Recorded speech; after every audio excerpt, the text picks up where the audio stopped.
Regardez vos mains. Regardez-les bien. Elles sont vides, n'est-ce pas? Et pourtant, vous passez vos journées à les agiter dans le vide, persuadés que votre talent, votre intelligence ou votre bon cœur finiront par remplir vos comptes en banque. Quelle arrogance! Quelle insondable stupidité!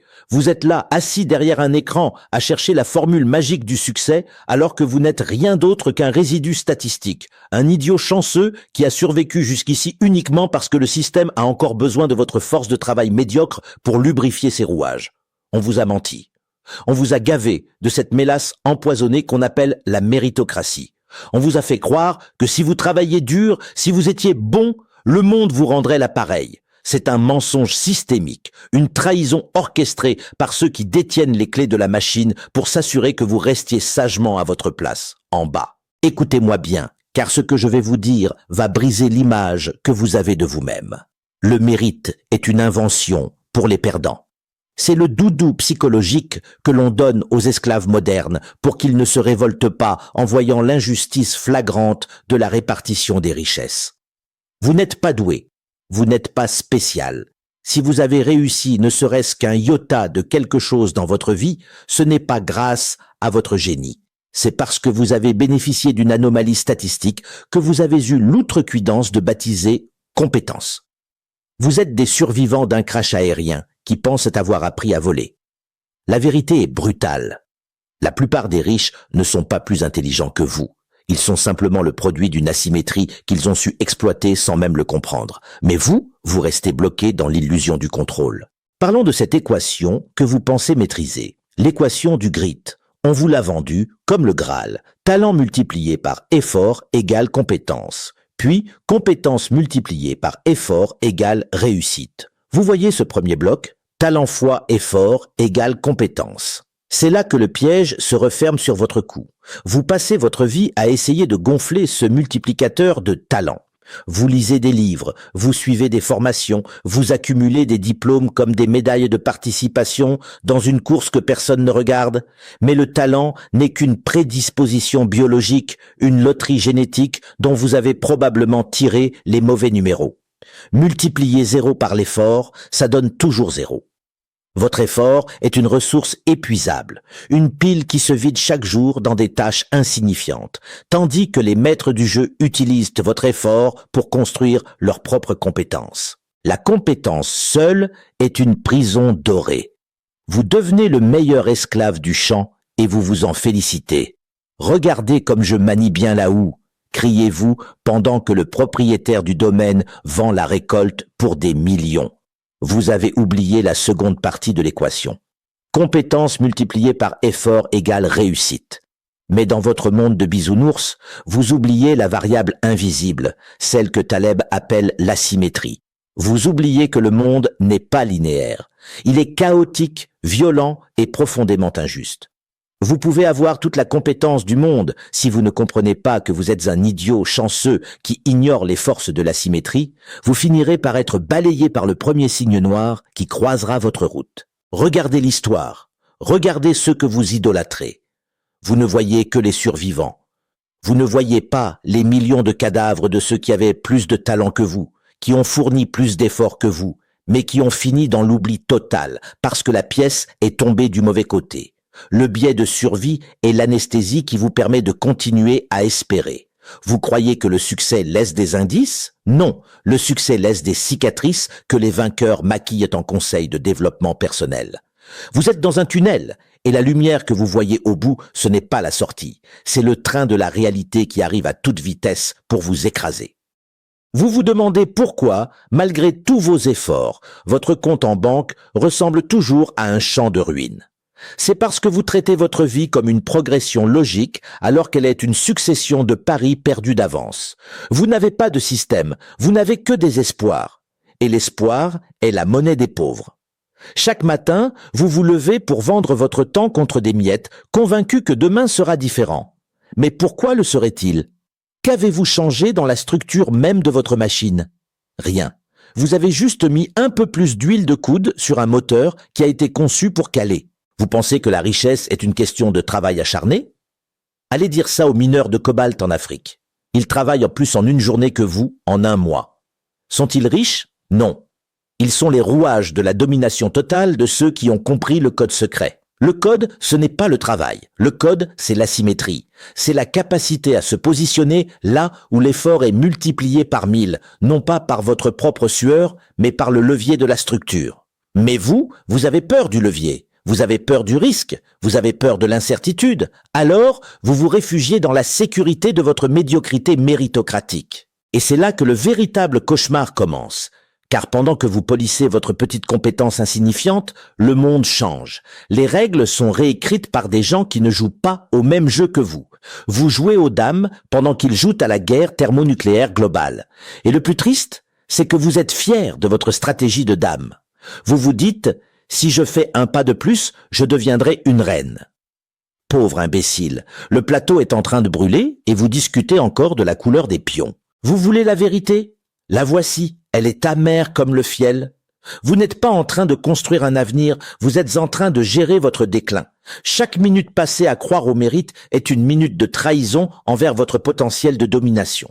Vous devez apprendre à voir la machine, à comprendre que la douleur n'est pas un obstacle, mais une donnée d'entrée. Mais pour cela, il faudrait que vous arrêtiez de pleurer sur votre sort et que vous commenciez à regarder l'abîme en face. Car l'abîme, lui, vous regarde déjà. Et il rit de votre foi en la justice sociale et économique. Vous ne savez rien de la machine de Dalio. Vous ne savez rien de la réflexion qui transforme la douleur en progrès. Vous ne savez que subir. Mais restez avec moi, car ce que je vais vous révéler sur la structure de la réalité financière va faire passer votre vie actuelle pour ce qu'elle est vraiment, un esclavage moderne maquillé en liberté de choix. Si vous pensez avoir touché le fond de la désillusion, préparez-vous, car le prochain chapitre va vous montrer que même votre douleur ne vous appartient pas, elle a été programmée. Et le pire, vous avez payé pour l'avoir. Alors, vous avez survécu à la première décharge ? Ne vous installez pas trop confortablement dans votre fauteuil de cuir ou sur votre chaise de bureau en contreplaqué. Ce que nous allons disséquer maintenant, c'est l'anatomie de votre propre échec, un échec que vous appelez quotidien. Bienvenue dans les entrailles de la machine. Ray Dalio, l'un des rares architectes de ce monde à avoir compris la froideur du système, a posé une équation chirurgicale. Douleur plus réflexion, crâne progrès. Mais vous, dans votre quête pathétique de confort, vous avez supprimé l'élément central. Vous ressentez la douleur, celle de vos fins de mois difficiles, celle de votre patron qui vous méprise, celle de votre propre insignifiance. Et au lieu de réfléchir, vous fuyez. Vous vous anesthésiez avec des divertissements bon marché, des réseaux sociaux toxiques et des rêves de loto. Vous êtes une machine défaillante qui refuse son propre diagnostic. Comprenez ceci. Vous êtes à la fois le concepteur de votre vie et l'ouvrier qui l'exécute. C'est là que réside votre esclavage moderne. La plupart d'entre vous sont de pitoyables ouvriers travaillant sur une machine dont ils ne comprennent même pas les plans. Vous tournez des boulons, vous remplissez des feuilles Excel, vous répondez à des appels, mais vous n'avez aucune idée de la raison pour laquelle la machine a été construite. Vous faites partie de la machine de quelqu'un d'autre. Et cette personne, elle, utilise l'équation de Dalio chaque seconde. Elle observe vos erreurs, elle analyse vos faiblesses et elle optimise sa machine en vous remplaçant dès que vous devenez trop coûteux ou trop lent. La domination totale ne s'exerce pas par la force brute, mais par l'architecture du système. Si vous ne construisez pas votre propre machine, vous serez broyé dans les engrenages de celle d'un autre. C'est le code secret que les élites se murmurent dans les loges de Manhattan pendant que vous cherchez des promotions qui ne sont que des chaînes un peu plus brillantes. Revenons à cette équation du grit que vous chérissez tant, cette bouée de sauvetage pour médiocres ambitieux. Talent X, effort, ça, compétence. C'est la première phase. Vous pensez que l'effort est une vertu morale. Quel blasphème! L'effort n'est qu'un dopage narratif. Dans le monde réel, l'effort sans direction est une forme de suicide lent. Vous pouvez multiplier votre talent médiocre par un effort colossal, vous n'obtiendrez qu'une compétence de technicien supérieur. Vous serez le meilleur pour exécuter des ordres. Félicitations, vous êtes devenu un outil de précision. Mais un outil ne possède rien. Un outil est utilisé, puis jeté quand il s'émousse. La trahison de l'éducation moderne est de vous avoir fait croire que la compétence était une fin en soi. On vous a appris à être une pièce de rechange interchangeable dans le moteur du capitalisme sauvage. La véritable horreur commence avec la seconde partie de l'équation. Compétence X, effort, échis, réussite. Vous voyez le problème. C'est une boucle fermée qui ne tient pas compte du frottement, de l'usure et surtout de l'environnement. Si votre machine est placée dans un marécage, peu importe la puissance du moteur, elle s'enfoncera. Votre environnement, c'est votre marché, c'est votre réseau, c'est votre capacité à anticiper le chaos. Vous mettez un effort de titan dans une compétence qui sera obsolète demain matin à cause d'une intelligence artificielle ou d'une délocalisation. Vous êtes en train de polir les cuivres du Titanic alors que l'iceberg a déjà déchiré la coque. Le mensonge systémique vous maintient dans cette boucle de l'effort, parce que tant que vous transpirez, vous ne regardez pas l'horizon. Vous ne voyez pas que la réussite n'est pas le produit de votre travail, mais le résultat d'un positionnement stratégique là où l'asymétrie est en votre faveur. Regardez comment fonctionne un fonds spéculatif. Regardez comment les empires se bâtissent. Ils ne cherchent pas l'effort maximal, ils cherchent le levier maximal. Un levier qui transforme 1 milligramme de sueur en une tonne d'or. Et pour trouver ce levier, il faut passer par la phase de réflexion que vous évitez comme la peste. La réflexion, c'est l'autopsie de votre propre douleur. C'est admettre que vous avez été un idiot, que vos croyances sur l'argent sont des contes de fées, et que votre stratégie actuelle vous mène droit à la morgue financière. C'est un processus viscéral, une déconstruction brutale de votre ego. Mais vous préférez rester dans le déni, parce que le déni est gratuit alors que la vérité coûte tout ce que vous pensez posséder. La machine, c'est votre système d'exploitation mentale. Si votre logiciel est corrompu par la peur et la recherche de validation sociale, vous ne produirez jamais de richesse. Vous produirez de la conformité. Et la conformité est la ressource la moins chère du marché. On la trouve à chaque coin de rue, elle est en solde permanent. Vous voulez être payé cher, devenez rare. Mais la rareté ne vient pas du talent, elle vient de la capacité à naviguer dans le chaos là où les autres voient des menaces, vous devez voir des variables. Vous devez transformer votre douleur en un algorithme de décision. Chaque échec doit être intégré, disséqué et transformé en une ligne de code qui rendra votre machine plus résiliente. C'est ce que Dalio appelle « penser comme un biologiste observant une colonie de bactéries ». Vous devez vous détacher de vos émotions pour regarder votre propre vie comme une expérience de laboratoire. Parlons de cette obsession pour les gains marginaux. Vous pensez que c'est une technique de développement personnel pour les cadres en quête de sens? Détrompez-vous. C'est une arme de guerre économique. Prenons l'exemple des containers peints en blanc dans l'industrie maritime. Ce n'est pas une question d'esthétique, c'est une décision brutale de réduction des coûts énergétiques à l'échelle planétaire. En reflétant la chaleur, il sauve des fortunes en climatisation. Votre vie doit être gérée de la même manière. Pourquoi votre hygiène de vie est-elle déplorable? Pourquoi dormez-vous dans une literie de basse qualité? Ce n'est pas pour votre bien-être, c'est pour votre performance systémique. Si vous gagnez 0,5% de clarté mentale chaque matin grâce à une literie optimisée et 1% d'énergie supplémentaire grâce à une alimentation chirurgicale, vous créez un avantage déloyal sur le long terme. Sur 10 ans, l'effet composé de ces gains marginaux fait de vous un prédateur, tandis que les autres restent des proies fatiguées et confuses. Chaque détail de votre existence est un container. Soit il reflète la lumière et vous fait gagner du terrain, soit il absorbe la chaleur de votre médiocrité et finit par vous brûler de l'intérieur. Mais revenons au cœur du mensonge. Le talent. On vous dit que vous avez du talent. C'est la caresse de la trahison. Le talent est statique. Le talent est une excuse pour ne pas évoluer. L'équation du grit, talent X effort, =chat compétence, est une insulte si vous ne comprenez pas que le talent est la variable la plus insignifiante. Le monde regorge de gens talentueux qui sont des ratés pathétiques.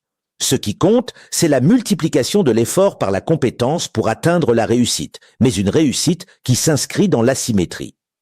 Vous devez chercher des situations où votre effort produit des résultats non linéaires. C'est ce que Taleb appelle être antifragile. La plupart d'entre vous sont fragiles. Un petit choc et vous vous brisez. L'antifragile, lui, se nourrit du choc. Il se positionne là où le chaos génère plus de profits que de pertes. Il ne cherche pas à prédire le futur, il se prépare à toutes les éventualités en construisant une machine qui ne peut pas perdre quel que soit le sens du vent. Et pourtant, malgré tout cela, vous continuez à agir comme des idiots chanceux.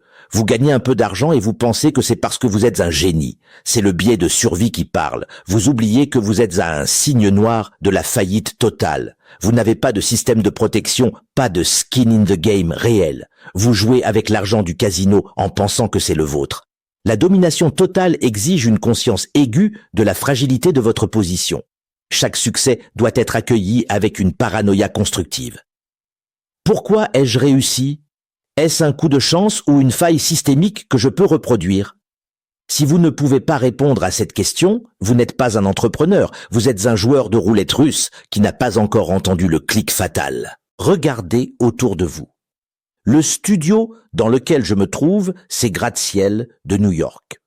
Tout cela a été construit par des gens qui ont compris que la morale est une invention pour les masses. Le code secret de la richesse n'est pas éthique, il est mathématique et psychologique. C'est une question de gestion de l'énergie et de manipulation des probabilités. Vous êtes encore en train de chercher la bonne manière de faire les choses. Il n'y a pas de bonne manière. Il n'y a que ce qui fonctionne et ce qui échoue.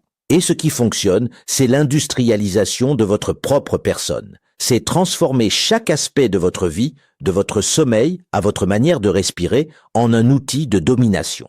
Si cela vous choque, c'est que vous avez encore trop d'humanité en vous pour réussir. La richesse est une sélection naturelle accélérée et vous êtes en train de perdre la course. Vous pensez avoir compris ? Vous n'avez fait qu'effleurer la surface de l'abîme, car ce qui arrive maintenant est encore plus violent. Nous allons parler de la structure même du mensonge social. Comment la société vous conditionne à aimer vos chaînes. Comment elle utilise votre besoin de sécurité pour vous maintenir dans l'esclavage moderne.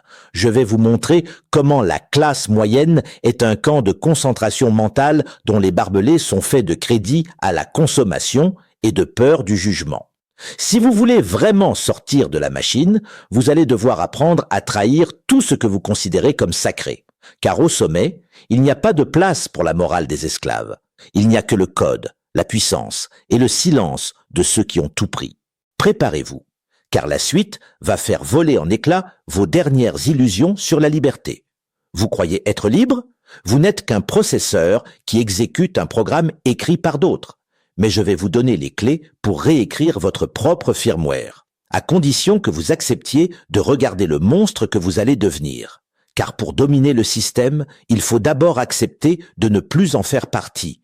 Le saut dans le vide commence maintenant, et je ne vous garantis pas qu'il y aura un parachute. Bienvenue dans le camp de concentration à ciel ouvert que vous appelez fièrement la classe moyenne. Regardez autour de vous, dans vos quartiers résidentiels aseptisés, vos bureaux en open space et vos voitures prises en leasing. C'est le chef-d'œuvre de la domination totale. On vous a construit une cage si vaste et si confortable que vous avez fini par oublier que les barreaux existent. Vous appelez cela la sécurité. Mais pour ceux qui tiennent les leviers, c'est simplement une gestion de parc animalier. L'esclavage moderne ne porte plus de chaînes de fer. Il porte des contrats de travail, des scores de crédit et une addiction maladive à la validation sociale. Vous êtes les processeurs biologiques d'un système qui vous méprise. Et le pire, c'est que vous remerciez vos maîtres pour les miettes qu'ils vous jettent à chaque fin de mois. Le mensonge systémique est si profond qu'il a infecté votre définition même de la liberté. Vous pensez être libre parce que vous pouvez choisir entre 10 marques de céréales ou 3 destinations de vacances, mais vous êtes incapable de dire non à une injonction de votre banquier ou de votre supérieur hiérarchique. Pourquoi ? Parce que vous n'êtes pas une machine au sens de Ray Dalio. Vous êtes un composant interchangeable dans la machine d'un autre.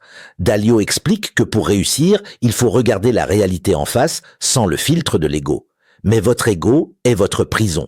Vous avez peur de l'asymétrie, vous avez peur de l'incertitude, alors vous vous accrochez à la linéarité. Travail, salaire, consommation, mort.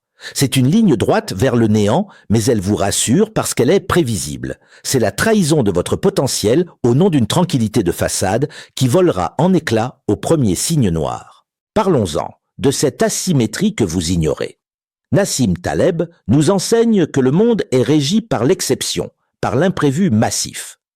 en tant que salarié ou petit entrepreneur prudent. Vous êtes dans une situation d'asymétrie négative totale.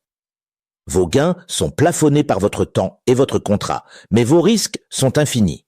Si l'économie s'effondre, si l'IA remplace votre fonction, si une crise sanitaire paralyse votre secteur, vous perdez tout.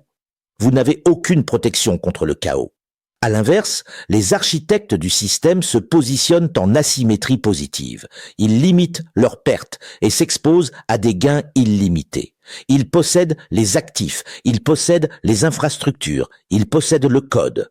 Quand le chaos frappe, ils s'enrichissent sur vos ruines. Vous êtes le combustible de leur antifragilité. Vous brûlez pour qu'ils puissent briller. C'est cela, le code secret. Ne jamais échanger son temps contre de l'argent, mais posséder les systèmes qui capturent le hasard. Et pendant que vous subissez cette injustice, vous continuez à croire au mérite. Si je travaille plus dur, je serai récompensé. Quelle naïveté pathétique. Le travail acharné est la variable de contrôle que le système utilise pour vous maintenir occupé. L'effort sans levier est une forme de masochisme financier. Regardez l'équation du grit une dernière fois. Compétence, X, effort, égale réussite. Mais si votre compétence s'exerce dans un domaine où le levier est inexistant, votre effort est gâché. Vous êtes comme un homme qui essaie de vider l'océan avec une cuillère à café. C'est admirable de persévérance, mais c'est une idiotie absolue en termes de rendement. Les idiots chanceux que vous voyez au sommet ont simplement choisi une pompe hydraulique au lieu d'une cuillère.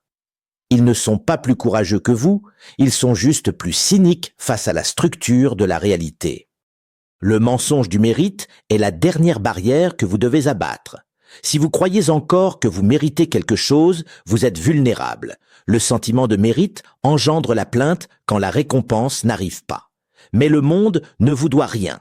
Le système est une force brute, indifférente à vos notions de bien et de mal. L'équation du grit, talent X effort, diet compétence, n'est que le ticket d'entrée dans l'arène. Mais une fois dans l'arène, la compétence ne suffit plus. C'est là que l'asymétrie et la chance interviennent. La différence entre un idiot chanceux et un maître, c'est que le maître a multiplié ses chances de rencontrer la chance. Il a construit tellement de filets de capture qu'il est statistiquement impossible qu'il ne finisse pas par attraper le succès. Il a industrialisé le hasard. Vous êtes maintenant au bord du précipice. Vous avez entendu les vérités brutales sur l'esclavage moderne, sur la trahison de l'éducation, sur la nécessité de déshumaniser votre approche pour survivre dans un monde de machines. Vous savez que votre talent est une illusion et que votre effort est un carburant que d'autres utilisent pour s'enrichir. Vous avez le choix.